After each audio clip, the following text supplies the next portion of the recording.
Est-ce que vous avez une Bible entre vos mains parce que vous allez en avoir besoin? On ouvre la parole de Dieu ensemble maintenant et on vous invite à prendre votre copie de la parole de Dieu entre vos mains. Et si vous n'avez pas de Bible, s'il vous plaît, et que vous voulez suivre avec nous dans l'Écriture, on vous demande de lever la main là où vous êtes. Puis encore une fois, notre chant David va se lever et courir vers vous avec une Bible en main pour vous apporter une Bible. Donc si vous n'avez pas de Bible et que vous voulez suivre avec nous, on va être en Matthieu 5 aujourd'hui pour plusieurs semaines. Levez votre main, on va vous prêter une Bible. Quelqu'un a besoin d'une Bible? Si vous n'avez pas de Bible à la maison, c'est un cadeau qu'on vous fait. Vous pouvez la garder, la porter chez vous. Si vous avez déjà une Bible, on vous demande de la rendre à la fin. Pas de Bible? Parfait, tout le monde a une Bible. Gloire à Dieu. Ouvrez votre Bible dans Matthieu 5 aujourd'hui. Matthieu au chapitre 5. On commence une toute nouvelle série, vous l'avez vu à l'écran. Profil d'une personne heureuse. On est dans les béatitudes, les grandes bénédictions que le Seigneur a proclamées sur son peuple et qui a enseigné à ses disciples en particulier, puis à la foule. On va être dans cette série-là pendant 10 ou 11 semaines, dans les prochains mois, jusqu'à la fin janvier, si je ne me trompe pas. Oui, c'est ça. Jusqu'à la fin janvier, on va être dans les béatitudes. On va être dans Matthieu 5 et vous voyez que les béatitudes, vous regardez au texte et vous dites, il me semble qu'il n'y a pas beaucoup de versets pour rester aussi longtemps. On va voir un verset à la fois à chaque semaine. Sauf ce matin, on en voit 3. Mais sinon, on va voir un verset, une béatitude à chaque semaine ensemble. Puis on va grandir dans notre compréhension de ce que le Seigneur a enseigné ici. Pourquoi? Parce que les béatitudes, c'est ce que les vieux de la vieille, à l'époque, appelaient la loi du Seigneur. C'est l'enseignement du Seigneur Jésus. Jésus est là en train de prendre place sur la montagne, comme Moïse l'avait fait lorsqu'il était sur le mont Sinaï et qui a donné la loi à son peuple. Ici, il y a le Seigneur qui est sur la montagne, qui s'assoit, qui voit la foule, puis qui est rempli de compassion envers la foule qui est devant lui et qui se met à leur donner tout un enseignement. Le plus grand sermon à jamais avoir été prêché. Il n'y a aucune prédication dans l'histoire qu'on peut trouver écrite qui est aussi riche, aussi belle, aussi extraordinaire, aussi bénissante, puis qui a autant un pouvoir de transformation que le sermon sur la montagne, qui s'étend des chapitres 5 à 7 de Matthieu. On va voir les versets 1 à 13 de Matthieu 5 dans les prochaines semaines. Ce matin, on est avec les versets 1 à 3. Voici ce que ça dit. Matthieu 5, versets 1 à 3, il nous est dit « Voyant la foule, Jésus monta sur la montagne, et après qu'il se fut assis, ses disciples s'approchant de lui, puis ayant ouvert la bouche, il les enseigna et dit, « Heureux les pauvres en esprit, car le royaume des cieux est à eux. » Heureux les pauvres en esprit, c'est la béatitude qu'on va voir ensemble ce matin. Donc le plus grand des prédicateurs, qui prêche le plus grand des sermons, sur le plus grand des sujets, qui veut être heureux ici? Il y en a quelques-uns qui se disent « Non, pas moi, venez me voir après le service, on va prier ensemble. » C'est une quête du cœur de l'homme depuis des générations, depuis des siècles, on veut être heureux. On recherche le chemin du bonheur. Certains vont dire « Mais le bonheur, c'est moi qui le crée. » Les petites phrases qu'on peut mettre sur une tasse, mais qui ne veulent pas dire grand-chose. Et on recherche le bonheur dans toutes sortes de choses, de toutes sortes de moyens, de toutes sortes de manières. Et ici, dans le texte, on voit le Seigneur Jésus qui nous dit « Voici ce que c'est qu'une personne heureuse. Voici ce que c'est qu'une personne qui est bénie. Voici ce que le Seigneur bénit. Voici ce en quoi le Seigneur prend plaisir. Voici le profil d'une personne heureuse, une personne qui est comblée, qui est satisfaite. » Notre monde crie. Depuis des siècles, je veux être heureux, je veux le bonheur, je veux m'épanouir. Puis ici, le Seigneur nous donne une définition, puis on se dit « Oh boy, c'est pas la définition que j'aurais pensée du bonheur. » Oh là là, ce n'est pas une définition de ce que c'est une personne heureuse comme celle que j'entends à l'extérieur autour de moi. C'est une définition complètement renversante pour sa génération, puis je dirais encore plus pour la nôtre aujourd'hui. Dans une génération où on est tellement centré sur notre propre nombril, sur notre propre personne, la définition du bonheur est très difficile à trouver, justement. Le profil d'une personne heureuse, selon le Christ, est majoritairement contraire à la définition qu'on donne au bonheur dans le monde actuel. Puis c'est ce qui est excellent pour l'Église contemporaine. Parce que la réalité, c'est qu'on a laissé beaucoup trop de définitions de ce que c'était le bonheur du monde à l'extérieur rentrer dans l'Église et définir le bonheur pour nous aussi en tant qu'enfants de Dieu. Ça ne doit pas être comme ça. En fait, Lloyd Jones a dit la gloire de l'Évangile est que lorsque l'Église est absolument différente du monde, invariablement, elle l'attire. Est-ce que ce n'est pas le contraire de notre pensée souvent? On voit des reportages, on voit des publicités, on entend des prédicateurs, des fois, des évangélistes, des gens parler et dire « Mais non, mais l'Église doit ressembler un peu plus au monde. On est pareil comme vous autres. Inquiétez-vous pas, on est pareil comme vous. » Puis on essaie de ressembler plus et plus au monde à l'extérieur en pensant que ça va les attirer à l'intérieur. Mais pourtant, tout ce que ça fait, c'est qu'ils nous regardent en disant « Mais ça sert à quoi ton Jésus? T'es pareil comme moi. » Mais lorsque l'Église est diamétralement différente du monde à l'extérieur, lorsqu'on regarde aux histoires des réveils, c'est ce qu'on voit. C'est à ce moment-là que le monde extérieur jette un regard et dit « Qu'est-ce qui se passe? Qu'est-ce qu'ils ont trouvé que nous, on n'a pas trouvé? Qu'est-ce qu'ils ont que nous, on n'a pas? » Thomas Watson dit « Dans cette portion de l'Écriture, nous avons un synopsis de la religion chrétienne. Nous avons la Bible résumée. » Donc, je ne sais pas si j'ai besoin d'insister beaucoup ici pour dire que cette série-là a un grand potentiel de transformation pour nous, puis un grand potentiel pour faire de l'Église d'Oxa une Église qui rayonne et qui fait poser des questions aux gens qui sont à l'extérieur. Non seulement ça, mais je crois que c'est une série qui peut libérer plusieurs personnes de votre état dans lequel vous vous trouvez. De l'état de malheur parfois, où est-ce qu'on regarde à notre propre vie et qu'on se dit « Pauvre moi, je suis malheureux, je ne suis pas heureux, je ne trouve pas le bonheur, j'essaie de le trouver dans tellement de choses et je ne le trouve pas. » Cette série-là peut te pointer dans la bonne direction. Peut te dire « Voici de quoi a l'air le bonheur. Et voici comment tu peux marcher en lui. » Donc, voici l'idée principale du message de ce matin. Encore une fois, c'est, je crois, une série qui va élever nos cœurs, qui va nous encourager puissamment dans les voies du Seigneur, qui va nous faire adorer Dieu encore plus et le trouver plus grand et plus merveilleux. Mais on commence dans la poussière ce matin. Le bonheur commence dans la ruine et finit dans la gloire. Le bonheur commence dans la ruine et finit dans la gloire. Qui est prêt à aller dans la ruine ce matin? Non, moins d'enthousiasme un petit peu, hein? Mais je crois sincèrement que ça peut être extrêmement exhilarant si on y porte attention. Mais d'abord, laissez-moi encore prier, puis on va entrer dans le premier point. Seigneur Dieu, je réalise que c'est un message qui est trop grand pour moi. C'est un message que toi, Seigneur Jésus, t'as prêché toi-même sur la montagne. Mais je suis là avec ma petite faiblesse, puis comme on l'a chanté tantôt, un vase d'argile faible, vide, incapable, à demander, toi, Seigneur, rends ton propre sermon vivant dans nos cœurs et dans nos vies. Viens, parle-nous, rends ta parole claire à nos cœurs. Enseigne-nous de quelle manière on doit y répondre et de quelle manière on doit vivre en recevant cette parole-là. Seigneur, guéris les fausses croyances, les fausses pensées dans nos têtes. Aligne-nous avec la vérité de l'Écriture. Et je te prie dans tout ce qu'on va voir ce matin, que tu sois vraiment élevé, glorifié et que tu prennes ta juste place dans nos vies. C'est en Jésus que je te prie. Amen. Heureux les pauvres en esprit, car le royaume des cieux est à eux. La première chose qu'on doit se demander, c'est, OK, heureux, ou dans certaines versions, ça va être béni. Béni qui veut dire à peu près la même chose. Lorsque tu es béni par le Seigneur, tu es heureux, tu es une personne qui est heureuse et qui est comblée. La première chose à faire, c'est de définir d'ajuster notre définition du bonheur. Avant même de dire, voici les pauvres en esprit, c'est ceux qui sont heureux, c'est quoi exactement le bonheur? Parce que je crois que c'est là qu'on se bute le plus souvent, puis qu'on a une mauvaise définition de ce que c'est le bonheur, et donc on n'arrive pas à le trouver. Si on te dit, trouve mon manteau bleu dans la maison, puis que tu cherches toute la journée, puis que finalement on dit, ah non, il était rouge, tu vas peut-être dire, OK, j'aurais été incapable de le trouver parce qu'il n'existe pas. De la même manière, le bonheur, s'il n'est pas bien défini, on ne va pas le chercher correctement, puis on ne va pas être capable de le trouver. Donc, c'est quoi exactement le bonheur? C'est quoi être heureux? Dans la tradition québécoise, ceux qui sont au Québec depuis longtemps ou depuis tout le temps, le 1er janvier ou la nuit, à minuit, le 1er janvier, lorsque tu célèbres le 31, toute la famille qui est réunie ensemble, je ne sais pas si vous avez cette tradition-là, vous autres aussi, mais chez nous, le 1er janvier à minuit, tout le monde crie « Ouais, bonne année! » Puis là, les gens se serrent la main et se donnent des bises. Vous faites ça à la maison? Est-ce qu'il y en a qui célèbrent ça comme ça? Les gens, et qu'est-ce qu'on fait à ce moment-là? On se donne des vœux. On se serre la pince, on se donne des bisous, puis on dit « Ah, je te souhaite la santé, je te souhaite ci, je te souhaite ça. » Puis très souvent, le 1er janvier, c'est intéressant parce que tu peux voir qu'est-ce qui a vraiment de la valeur pour les personnes qui te donnent leurs souhaits.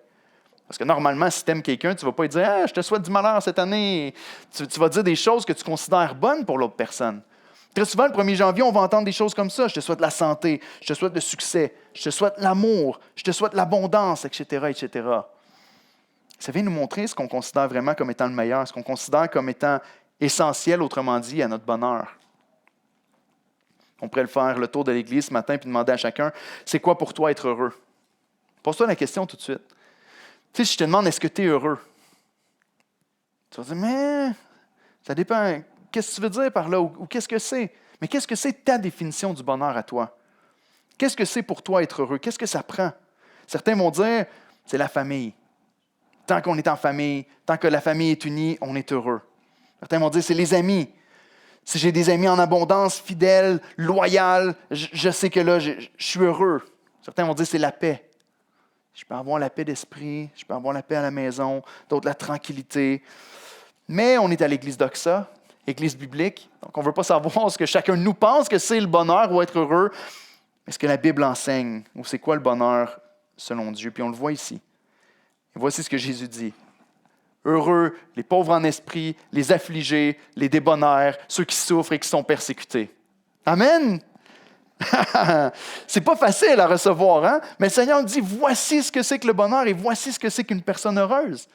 Puis on regarde ça et on se dit, mais c'est complètement contraire. Imaginez-vous au jour de l'an, aller serrer la pince à ton grand-oncle puis lui dire, hey, je te souhaite cette année d'être affligé. Je te souhaite cette année là, d'être dans la souffrance puis d'être persécuté. C'est pas quelque chose qu'on entend. Et pourtant, c'est le message du Seigneur Jésus-Christ. Pourtant, le bonheur, selon l'Écriture, n'est pas terrestre, ni matériel, ni relationnel, ni circonstanciel, mais spirituel. Être heureux ne dépend pas de notre capacité à créer notre propre bonheur. Mais écoutez ceci, mais le bonheur se trouve dans l'abandon de nos capacités pour s'en remettre complètement à la source du bonheur, comme un vase vide. Pour être rempli du bonheur qui ne vient pas de mon fort intérieur, mais de Dieu qui est lui-même la source du bonheur, le Dieu que la Bible appelle le Dieu bienheureux. Écoutez ceci, OK, j'ai passé beaucoup de temps à réfléchir à comment est-ce qu'on doit comprendre le bonheur. Ici, le bonheur est de connaître Dieu comme son plus grand trésor et de jouir d'une communion avec lui. Facile à dire dans une église, hein? Mais tout le reste est un sous-produit. Tout le reste, la paix intérieure, la joie, toutes les choses qui découlent de notre relation avec Dieu sont un sous-produit. Dieu est lui-même la source de tout bonheur. Lui est nécessaire et tout le reste est secondaire. La parole inclut là-dedans quoi? La famille. Jésus va dire, celui qui aime son père ou sa mère plus que moi n'est pas digne de moi et de mon royaume. On va dire, oh là là, c'est dur à entendre une phrase comme celle-là. Mais ce qu'il est en train de dire, c'est que sa valeur à lui est élevée au-dessus même de ce qu'on peut attribuer à la famille. Tu peux avoir ta famille très unie et être malheureux. Mais tu ne peux pas être attaché à Christ et être malheureux. Il va dire, là-dedans même la parole va nous parler de la nourriture et de la santé. Matthieu 4,4, le Seigneur va dire, l'homme ne vivra pas de pain seulement. Tu peux avoir toute la nourriture que tu veux au monde, mais tu ne vas pas être comblé dans ton cœur, peut-être dans ton ventre, mais pas dans ton cœur. Certains vont dire, ça aide. Oui, mais il va rester quand même un trou. L'homme ne vivra pas de pain seulement, mais de toute parole qui sortira de la bouche de Dieu. La Bible nous parle dans Matthieu, encore une fois, à un autre endroit, que l'homme qui a trouvé une perle ou un trésor, il nous dit que l'homme qui a trouvé cette perle, il parle du royaume de Dieu. Il dit, le royaume de Dieu est semblable à un homme qui a trouvé une perle. Il la trouve, et dans sa joie, il va vendre tout ce qu'il possède. Il va échanger absolument tout ce qu'il peut y avoir sur la terre pour n'avoir que cette perle. Le message n'est pas de dire, parce que la perle, elle vaut plus cher, il peut la revendre, puis après ça, avoir plus que ce qu'il y avait avant. Non, non, non, pour garder cette perle. Autrement dit, le royaume de Dieu, la relation avec le Seigneur et avec Dieu est plus précieuse que tout le reste qui peut être mis dans la balance sur la terre. Paul va dire encore une chose comme dans Philippiens, il va dire que comparé à l'excellence de la connaissance de Christ, toute chose est une perte. L'expression veut littéralement dire de la boue. Toute chose est rien à comparer de connaître Christ. Jésus va reprendre Marthe avec sa sœur Marie.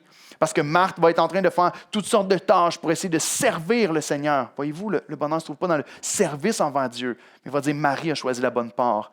Elle est à ses pieds, en relation avec son Seigneur, en train de recevoir sa parole. Psaume 33, 12. Juste parce que certains ne sont pas encore convaincus, va nous dire, heureuse la nation dont l'Éternel est le Dieu. Pas heureuse la nation qui va avoir en abondance ci et ça, mais dont l'Éternel est le Dieu. Heureux le peuple qu'il choisit pour son héritage. Autrement dit, une seule chose peut nous rendre heureux, puis nous donner le bonheur. C'est très important avant de comprendre ce que c'est que d'être pauvre en esprit, que de comprendre c'est quoi le vrai bonheur et c'est quoi la source du vrai bonheur. Parce que frères et sœurs, vous pouvez chercher toute votre vie. Vous pouvez faire une quête de votre vie. Vous pouvez traverser tous les continents, aller visiter tous les pays, essayer de goûter à toutes les substances possibles d'être connues, essayer de connaître toutes les sortes de relations que vous voulez connaître, puis vous allez terminer avec un cœur vide tant que vous n'aurez pas trouvé Christ, tant que vous n'aurez pas trouvé Dieu et une relation avec lui. Thomas Watson dit, ce n'est pas toute bonne chose qui rend une personne heureuse, mais le bien suprême qui est Dieu seul. Ce n'est pas toute bonne chose. Il y a même certaines bonnes choses qui peuvent te rendre très malheureux. Mais Dieu est le seul qui peut vraiment combler ton cœur. Donc voici l'idée que je crois qui va motiver tout le reste de la série ici. Ce que je crois que le bonheur est réellement. Le bonheur n'est pas un état dans lequel je me trouve. Autrement dit, ça ne varie pas selon les circonstances. Ce n'est pas quelque chose qui est influencé, on a l'impression, puis on se laisse trop souvent déconcentrer ou détourner du vrai bonheur à cause des choses qui arrivent dans notre vie. Mais notre bonheur n'est pas circonstanciel. Notre bonheur n'est pas un état dans lequel je me trouve, mais une bénédiction qui m'est communiquée. Comprenez-vous la différence?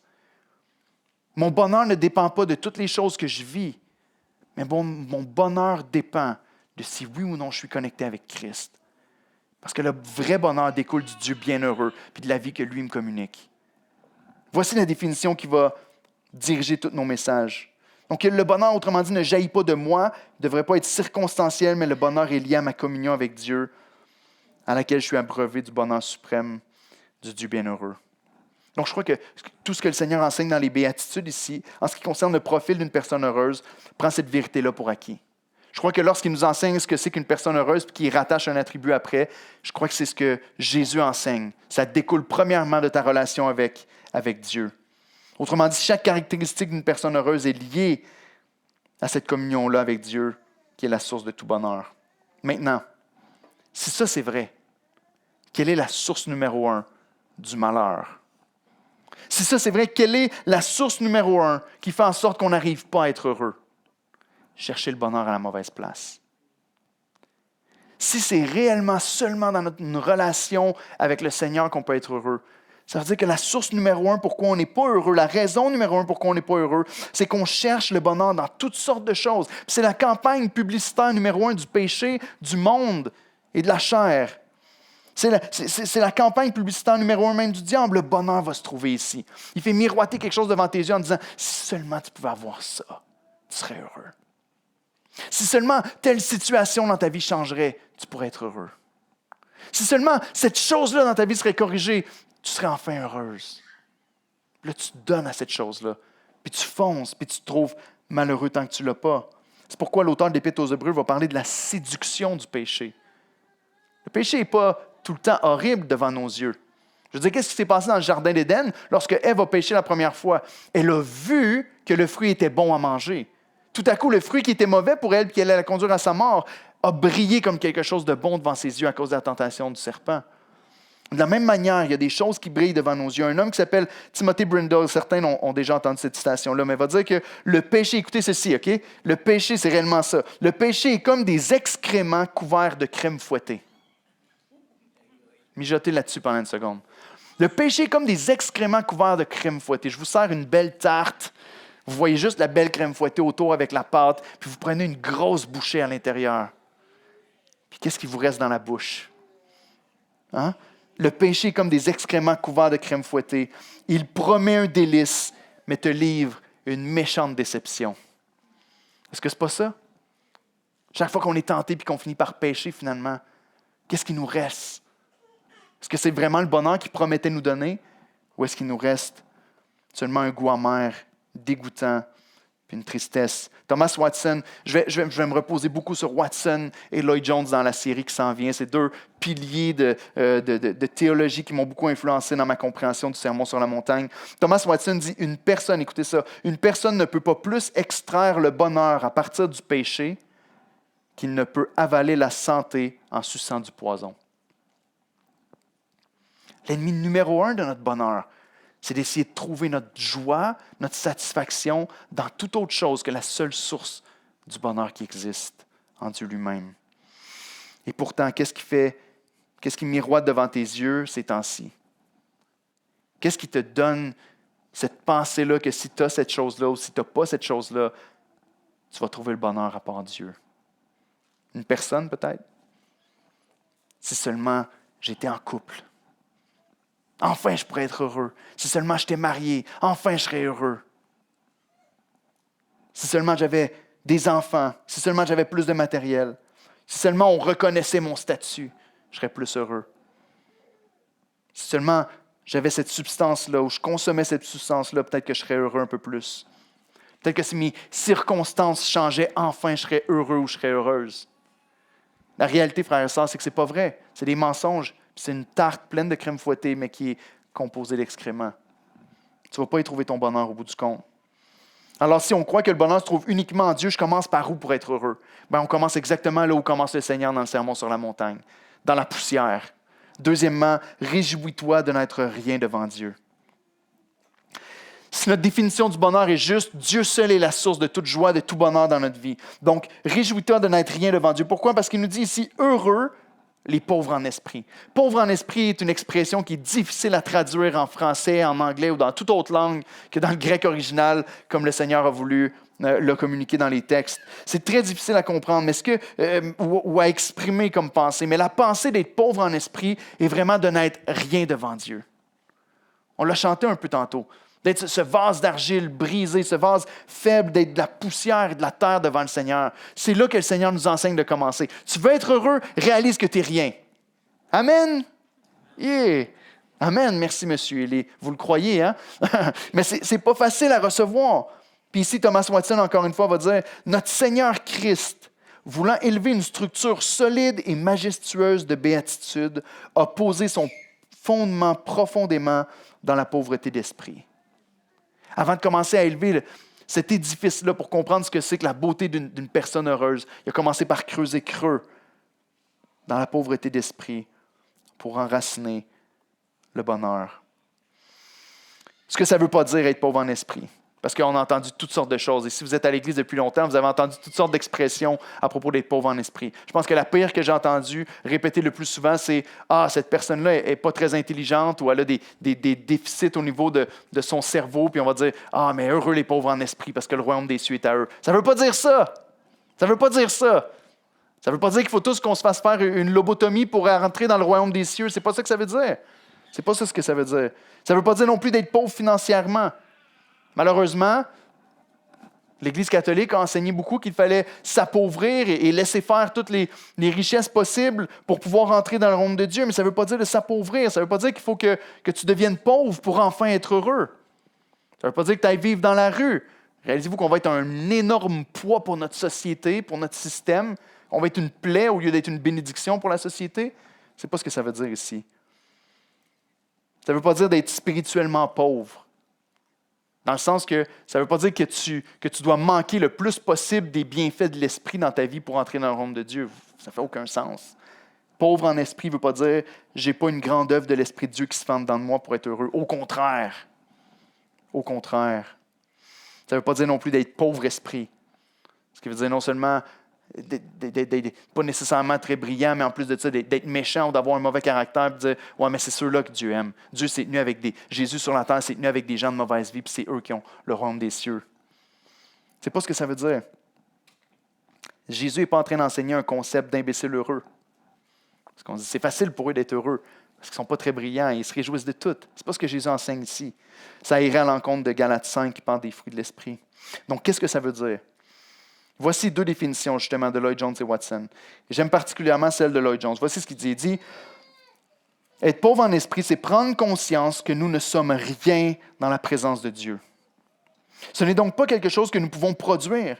Ce n'est pas quelque chose que nous pouvons faire en nous-mêmes. C'est simplement, écoutez ceci, cette extraordinaire prise de conscience que nous ne sommes absolument rien alors que nous nous retrouvons face à face avec Dieu. Ouf! Je sais que pour certains qui connaissent le Seigneur, c'est une phrase que vous chérissez, que vous dites c'est vrai, je sais que c'est vrai.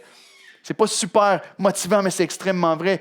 Lloyd Jones, lorsqu'il va parler de cette réalité-là, il va citer entre autres Ésaïe. Dans Ésaïe 6, lorsque Ésaïe passe 5 chapitres à dire « Malheur à vous, malheur à vous, malheur à vous ». Et que Ésaïe va prophétiser au nom du Seigneur et tout à coup, il se retrouve devant une révélation extraordinaire de Dieu. Il y a une vision du Seigneur assis sur son trône. La pièce est remplie de fumée. Il y a des séraphins, des êtres célestes qui chantent et qui crient « Saint, Saint, Saint est le Seigneur, l'Éternel des armées ». Et qu'est-ce qui arrive à Ésaïe? Ésaïe tombe dans la poussière, tombe sur sa face. Puis Ésaïe dit « Malheur à moi ». Puis l'expression dans l'hébreu, dans Ésaïe 6, veut dire je suis défait, je suis pulvérisé devant le Seigneur. Je ne suis rien devant Dieu parce que j'ai vu la grandeur de qui Dieu est. Vous savez, on peut penser qu'on est grand, on peut penser qu'on est merveilleux. Le bébé va crier un petit peu. Gardez votre attention ici si vous êtes capable, c'est correct, c'est pas grave. C'est comme Isaïe qui se retrouve devant le Seigneur, puis face à la révélation de la grandeur de Dieu, on peut se comparer avec nos contemporains, avec ceux qui sont autour de nous, puis on peut se dire, quand je regarde ce frère-là, je ne suis pas pire. Mais quand on se retrouve devant Dieu, tout le monde tombe à terre. Tout le monde tombe dans la poussière. Cette extraordinaire prise de conscience que nous ne sommes absolument rien devant la face de Dieu. Il donne aussi l'exemple de Moïse dans le désert, qui pensait qu'il allait sauver le peuple par force, qui a tué un Égyptien. Puis après ça, il s'en va pendant 40 ans servir les brebis dans le désert. Puis quand Dieu vient le rappeler à lui à travers un buisson ardent, qu'est-ce qui se passe? Moïse n'est plus en train de dire, oui Seigneur, je vais aller sauver le peuple. Il dit, Seigneur, je suis personne, je peux pas y aller. Je suis incapable de faire ce que tu me demandes. Puis Dieu dit, parfait, tu es prêt maintenant. La pauvreté d'esprit, c'est ce qui précède l'humilité. C'est cette prise de conscience devant Dieu qu'on n'est pas grand-chose. Watson va dire, pauvre en esprit, donc réfère à ceux qui réaliseront leurs péchés et ne voyant aucun bien en eux-mêmes, désespéreront d'eux-mêmes et plaideront pour et espéreront entièrement en la miséricorde de Dieu en Christ. Je réalise que je ne suis rien devant Dieu, à part condamnable à cause de mon péché, qu'il est le seul qui peut y changer quelque chose. Et c'est le point de départ de la repentance, du salut et de la piété. C'est la partie difficile à avaler du message ici. On ne sera jamais heureux à moins de réaliser qu'on n'est rien devant Dieu. On ne sera jamais heureux à moins de réaliser qu'on n'est rien devant Dieu parce qu'on ne pourra jamais être en communion réelle avec Dieu, à moins que ce soit clair pour nous qu'on a besoin de lui.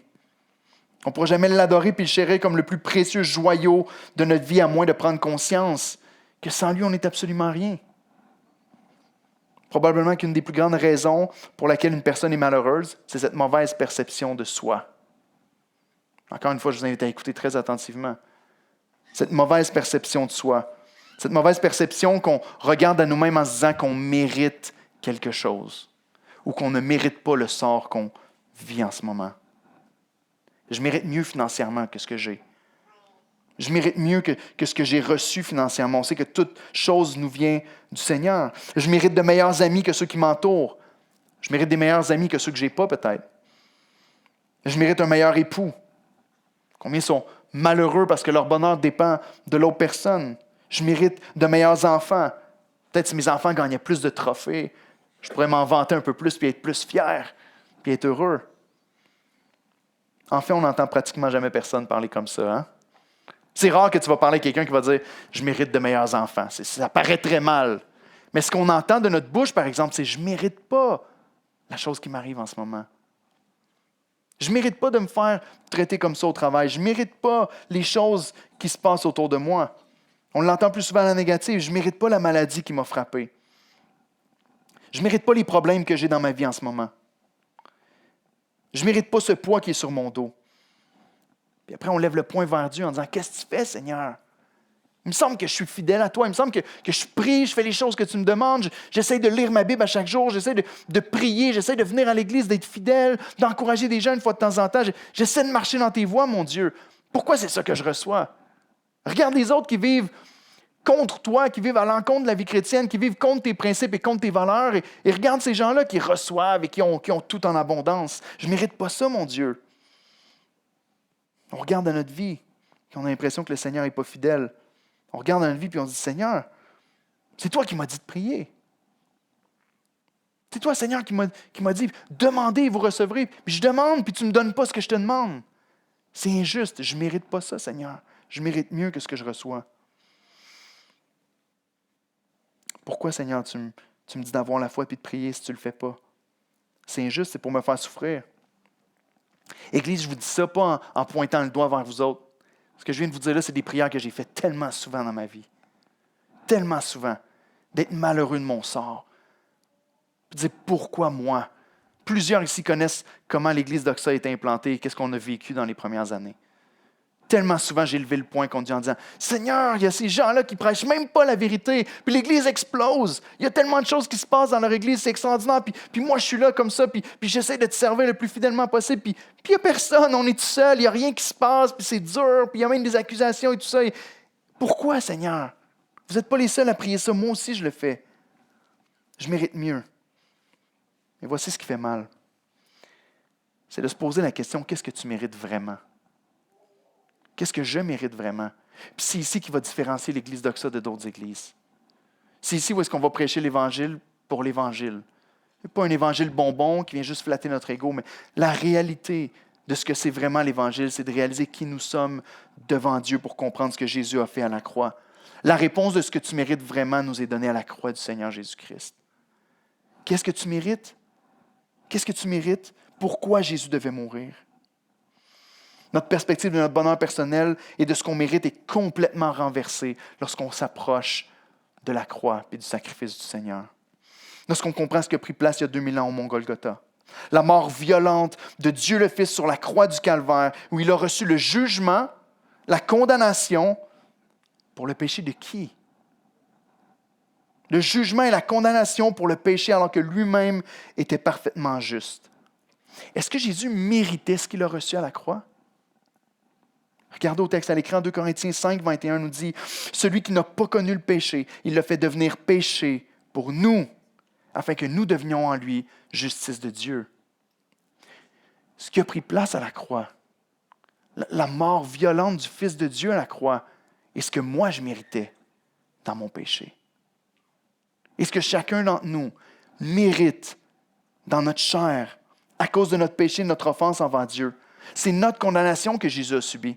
C'est notre jugement que Jésus a subi. Et qu'est-ce qu'on a reçu? Sa justice. Or, lui, il a reçu notre mort. Lui, il a reçu notre jugement et notre condamnation. Et nous, on a reçu quoi? La grâce, la justice, la bonté du Seigneur. À la croix, il y a une vision claire et juste de ce que chacun de nous mérite réellement nous-mêmes. Le jugement de Dieu, la colère de Dieu qui s'abat sur nous, qui aurait dû se déverser sur nous et qui pourtant s'est déversé sur Jésus-Christ. La mort éternelle dans un lieu de tourment éternel, de douleur sans fin. Ce n'est pas agréable à entendre, frères et sœurs, mais c'est la vérité. C'est le message de l'Évangile. Si on n'enseigne pas cette partie-là du message, on a juste la moitié du message. Le christianisme n'est pas une religion de self-help pour t'aider à devenir la meilleure version de toi-même. Vous devriez dire amen à ça, parce que c'est tellement ce que beaucoup croient aujourd'hui.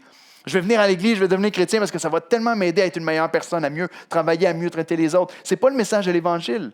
Le message de l'Évangile, c'est que tu mérites la mort et le jugement, mais qu'il y a un Sauveur qui est venu prendre ta place pour te donner la vie en lui et la vie éternelle avec lui pour toujours. Ça, c'est l'Évangile de Jésus-Christ.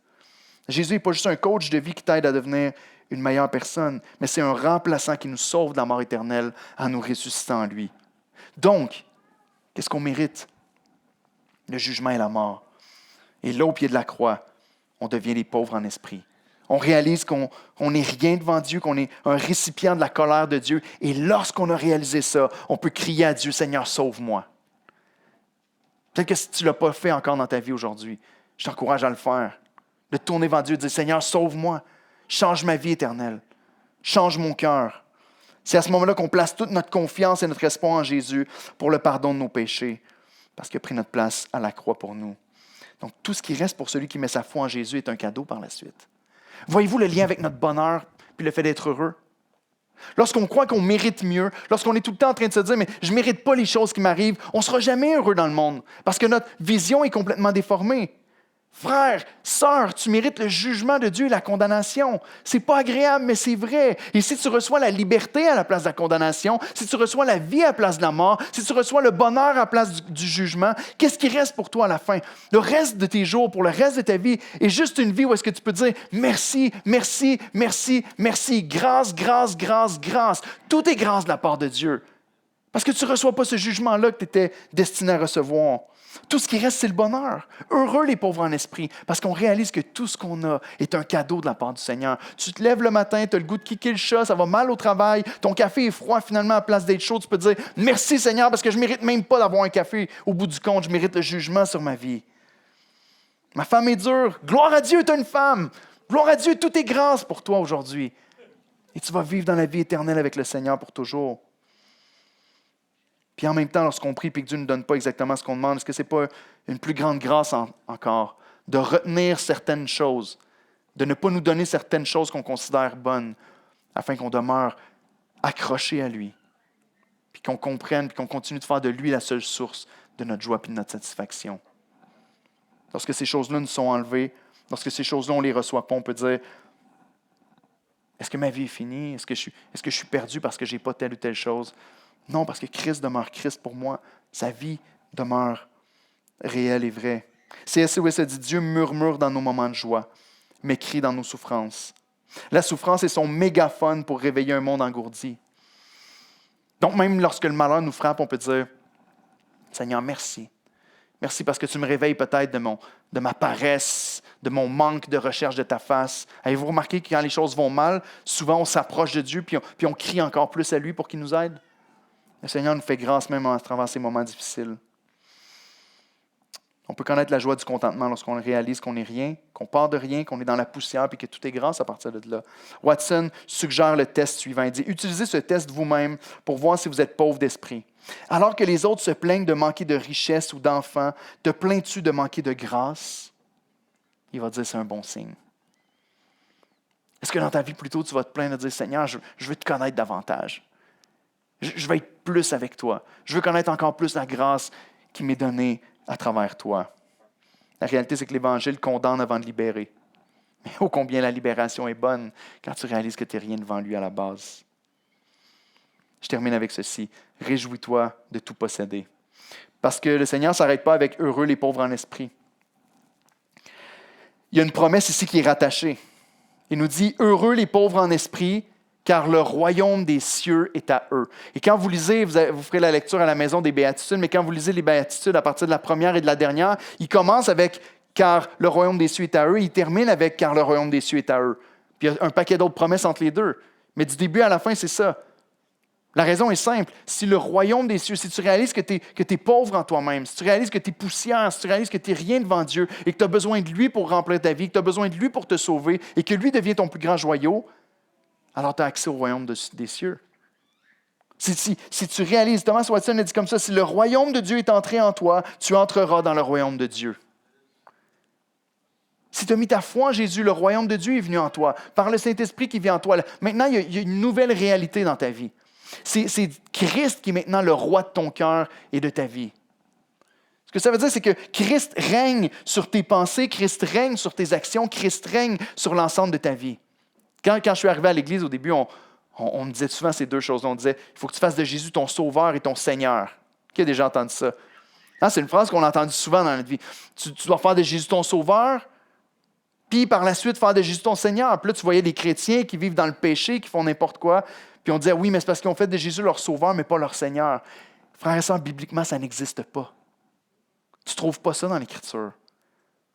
Ceux qui ont donné leur vie à Jésus et ceux dont Jésus est le sauveur, Jésus est aussi le Seigneur et il marche dans la suite de Christ. Ceux qui sont rachetés par le Seigneur vivent aussi avec lui. Lloyd Jones va nous dire ici, nous qui reconnaissons Christ comme notre Seigneur et dans la vie desquels il règne et dirige en ce moment, sommes dans le royaume de Dieu et le royaume de Dieu est en nous. Nous avons été transportés dans le royaume du Fils de son amour et nous sommes devenus un royaume de prêtres. Deux choses, royaume présent puis royaume futur. Le royaume présent, c'est ce que je viens de dire. Christ règne dans ton cœur et dans ta vie en ce moment. Donc, tu peux te demander, pour savoir si je suis pauvre en esprit, pour être capable de voir, est-ce que je suis cette personne-là que Jésus est en train de décrire? Est-ce que Christ règne dans ta vie? Est-ce que Christ règne sur ta vie? Est-ce que c'est lui qui dirige ou est-ce qu'il y a un autre maître qui essaie de régner, de dominer sur tes pensées, sur ton cœur?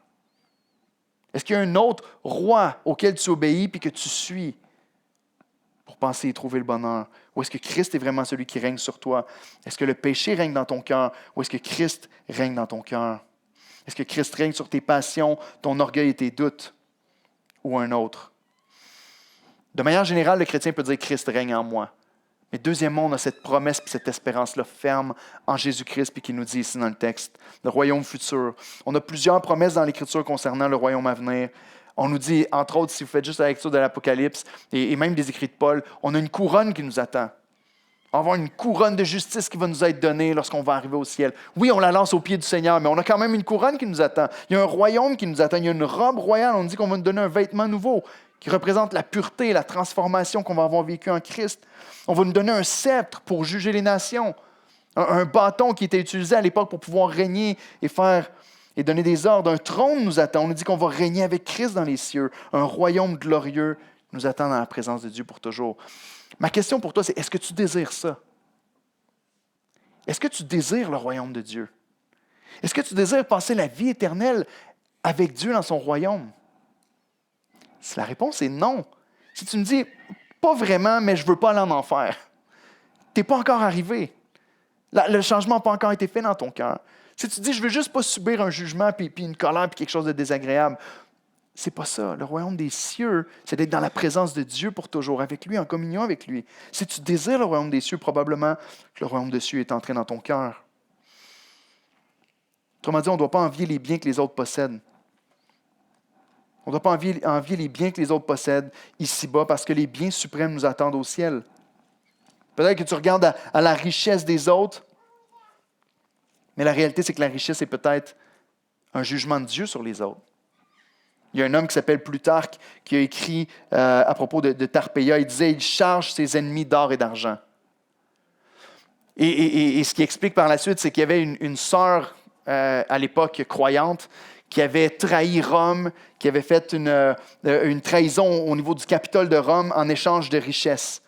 Puis la légende veut que quand elle est arrivée dans la ville pour recevoir les richesses qu'on lui avait promis, on lui avait dit, tu vas avoir des bracelets d'or et toutes sortes de trucs en or et tout ça. Quand elle est arrivée dans la ville, on l'a chargée de richesses, puis les soldats ont même lancé leur bouclier qui avait de l'or dessus et tout ça. Finalement, elle est morte sous le poids des richesses qu'on a lancées sur elle. Puis c'est une image, une illustration pour dire, attention, Watson le dit encore, Dieu laisse parfois des gens avoir des bracelets d'or sous le poids desquels ils sont plongés en enfer. Ça ne veut rien dire, frères et sœurs. Lorsqu'on se compare et qu'on regarde ce que les autres ont, tu n'as aucune idée si c'est une bénédiction ou une malédiction qui est sur eux. Mais ce que tu sais, c'est que toi, tu as une richesse qui surpasse tout ça. Tu as une richesse qui dépasse tout ce que les gens peuvent avoir. Tu admires leur richesse, même le sol au paradis est en or, puis il y a des pierres précieuses partout.